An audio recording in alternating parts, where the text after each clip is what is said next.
Hello everyone, very warm welcome to my channel learning with Komal. तो आज की video में हम रूल्स पढ़ने वाले हैं जो कि हमारे ऑफ़र के रिगार्डिंग है।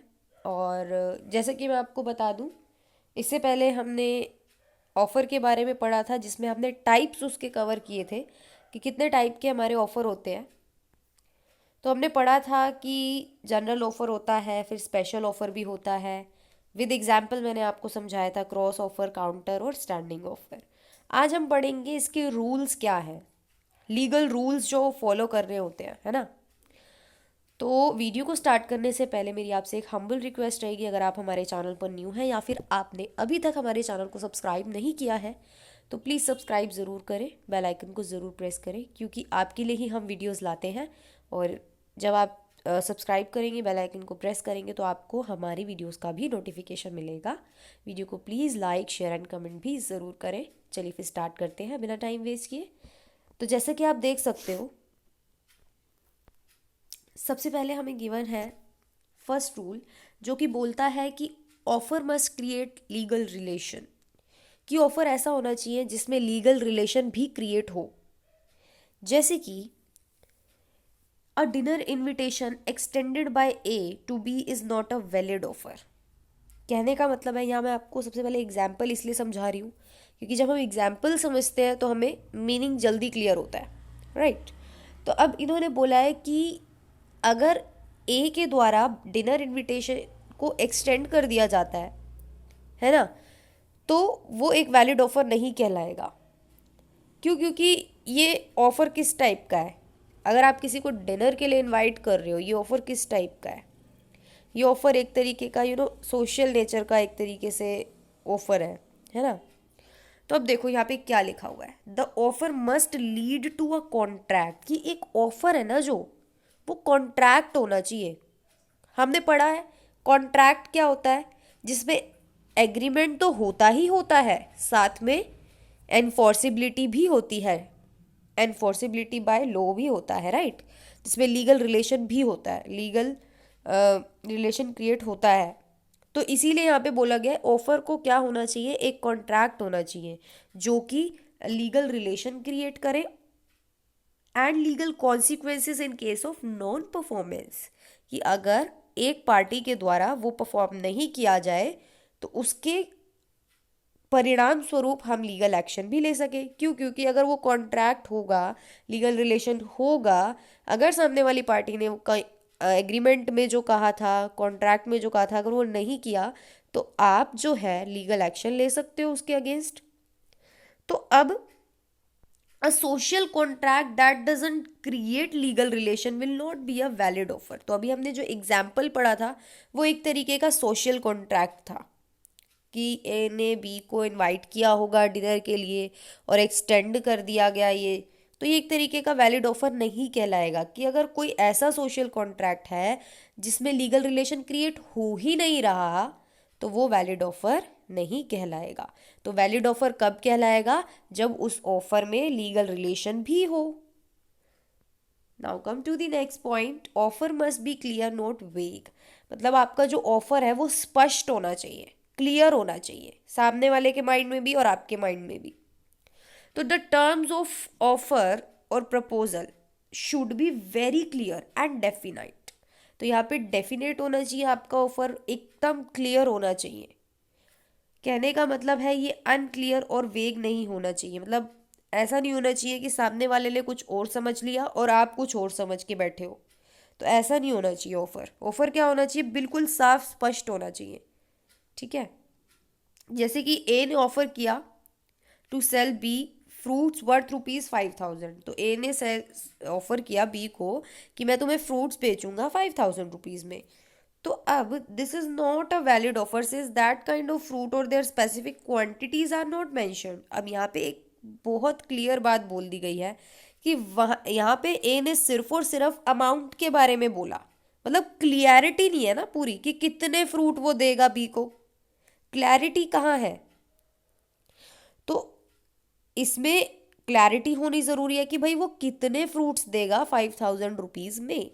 तो सिर्फ उसने बोल दिया ₹5,000 में, तो ये क्या है? अनक्लियर है। तो क्लियर कब होगा?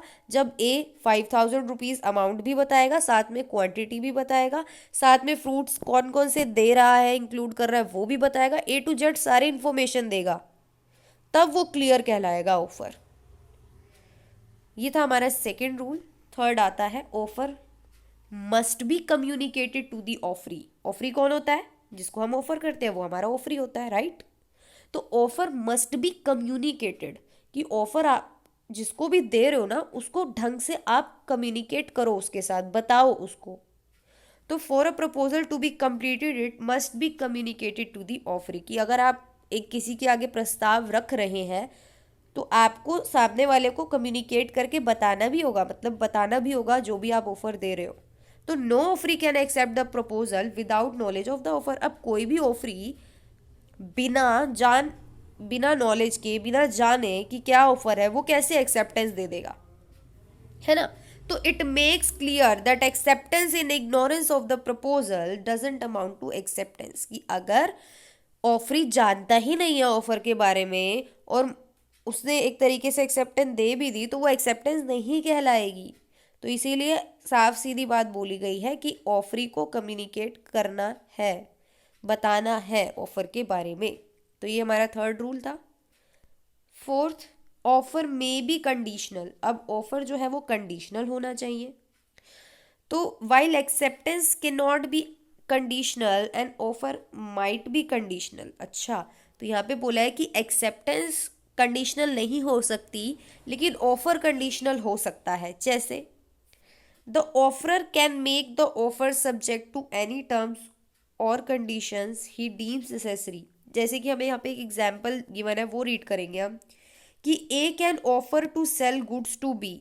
ए जो है वो बी को ऑफर कर सकता है कि वो जो है उसको गुड्स बेचेगा, if he makes half the payment in advance. यानी कि कंडीशन दिया है यहाँ पे, यहाँ पे क्या दिया है? कंडीशन दिया है। ए ने बी को, उसने बोला, ए ने बी को बोला कि मैं तुम्हें गुड्स तभी बेचूंगा जब तुम मुझे हाफ पेमेंट एडवांस में दोगे। तो ए ने क्या रखी? ए ने कंडीशन रखी।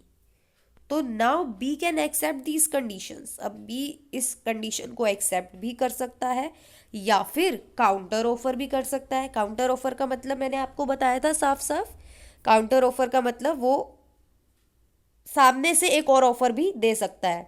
मान लो एग्जाम्पल दे देते हैं काउंटर ऑफर का इसी एग्जाम्पल में ही, कि बी बोल सकता है कि तुम हाफ पेमेंट मत लो, तुम 25% पेमेंट इन एडवांस ले लो। तो ये एक तरीके का क्या हो गया? बी के द्वारा काउंटर ऑफर हो गया। तो यहाँ पे क्या बोला गया है कि ऑफर जो है वो कंडीशनल हो सकता है। आगे हम पढ़ेंगे ऑफर के not contain a negative condition. अब ऑफर में कभी भी, अभी हमने पढ़ा कंडीशन हो सकती है लेकिन नेगेटिव कंडीशन नहीं हो सकती। ठीक है, नेगेटिव कंडीशन नहीं हो सकती। कैसे? जैसे ए ऑफर कर रहा है to sell his cow to B for 5,000। A ने कहा कि मैं तुम्हें अपनी काउ बेचूंगा, बी को कहा 5,000 रुपये में। If the offer is not rejected by Monday it will be considered as accepted, this is not a valid offer. कहने का मतलब ये है कि अगर ए बोले कि अगर बी ने मंडे तक उस ऑफर को रिजेक्ट नहीं किया तो ए ये सोच लेगा कि वो एक्सेप्ट कर लिया उसने ऑफर। तो ऐसा नहीं होगा, ये वैलिड ऑफर नहीं कहलाएगा।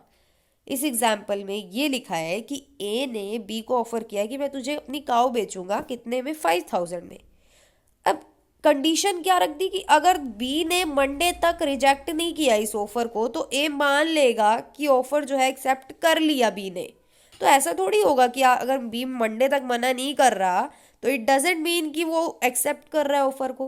तो ये कोई ऑफर वैलिड नहीं कहलाएगा। तो इसीलिए ये क्या हो गई? एक तरीके की नेगेटिव कंडीशन हो गई। बी को कुछ काम भी हो सकता है मंडे को, बी ने ऑफर के बारे में क्या पता कुछ ध्यान ही ना दिया हो, बी कोई चला गया हो, तो बी अगर ना अपनी एक्सेप्टेंस दे रहा है ना वो रिजेक्शन दे रहा है तो इट डजेंट मीन कि ए ये समझे कि उसने एक्सेप्ट कर लिया बी ने ऑफर। तो इसीलिए offer can not contain a negative condition, कहने का मतलब ये है, non compliance of any terms of the offer can not lead to automatic acceptance. कि अगर कोई सामने वाली पार्टी कुछ कर नहीं रही है, इट डजेंट मीन कि आप ऑटोमेटिकली उस चीज को एक्सेप्ट कर लोगे। आप ये समझोगे कि ऑफर एक्सेप्ट हो गया है। ठीक है, तो ये पॉइंट ये था। 6 की बात करते हैं। 6 रूल क्या है? ऑफर कैन बी स्पेसिफिक और जनरल। अब ऑफर ना स्पेसिफिक भी हो सकता है, जनरल भी हो सकता है। अब मैंने आपको जब टाइप्स ऑफ ऑफर पढ़ाए थे तो हमने पढ़ा था ना, स्पेसिफिक ऑफर जब आप किसी को विशेष ऑफर दे रहे हो, किसी एक व्यक्ति को, किसी एक पर्टिकुलर ग्रुप को अगर आप ऑफर कर रहे हो तो वो स्पेसिफिक ऑफर होता है। जनरल ऑफर कौन सा होता है? जो आप जनरल पब्लिक को दे रहे हो कि ये ऑफर सबके लिए है, कोई भी इसको क्लेम कर सकता है ना। तो अब ऑफर जो है वो स्पेसिफिक भी हो सकता है, जनरल भी हो सकता है, ये तो हम पढ़ चुके हैं। 7th आता है, ऑफर मे बी एक्सप्रेस्ड और इम्प्लाइड। अब एक्सप्रेस्ड भी हमने पढ़ा था और इम्प्लाइड भी हमने पढ़ा था। तो एक्सप्रेस्ड और इम्प्लाइड में क्या लिखा हुआ है कि offer can make an offer through words और इवन बाय हिज कंडक्ट। कि ऑफर जो है, जो ऑफरर है यानी कि जो ऑफर दे रहा है, वो ऑफर वर्ड्स के थ्रू भी दे सकता है, यानी कि बोल कर भी दे सकता है। और an offer which is made via words whether such words are written, चाहे वो वर्ड्स आपके रिटन में हो या आपने बोल के बोले हो, तो ये क्या होता है? हमारा एक्सप्रेस कॉन्ट्रैक्ट होता है। And when an offer is made through the conduct and the action of the offeror, it is an implied contract. तो इम्प्लाइड कॉन्ट्रैक्ट क्या होता है? कि जब ऑफर जो है वो ऑफरर के एक्शंस के द्वारा हो, वो इम्प्लाइड ऑफर होता है। तो वो क्या होगा? एक तरीके का इम्प्लाइड कॉन्ट्रैक्ट होगा। तो ये थे हमारे लीगल रूल्स जो कि रिलेटेड थे ऑफर से। आई होप आपको आज की वीडियो काफ़ी ज़्यादा समझ में आई होगी। फिर भी अगर आपको कोई छोटा मोटा डाउट हो तो आप मुझे प्लीज़ कमेंट करें, मैं वहीं पे आपका आंसर कर दूंगी। और बिजनेस लॉ की आपको सारी वीडियोस मिलेंगी, प्लेलिस्ट सेक्शन में ज़रूर जाएं। बिजनेस लॉ की एक सेपरेट प्लेलिस्ट आपको मिल जाएगी, वहाँ से आप सारी videos accordingly topic wise watch कर सकते हैं। और प्लीज़ अपने क्लास ग्रुप में ज़रूर शेयर करें वीडियो को। Thank you so much.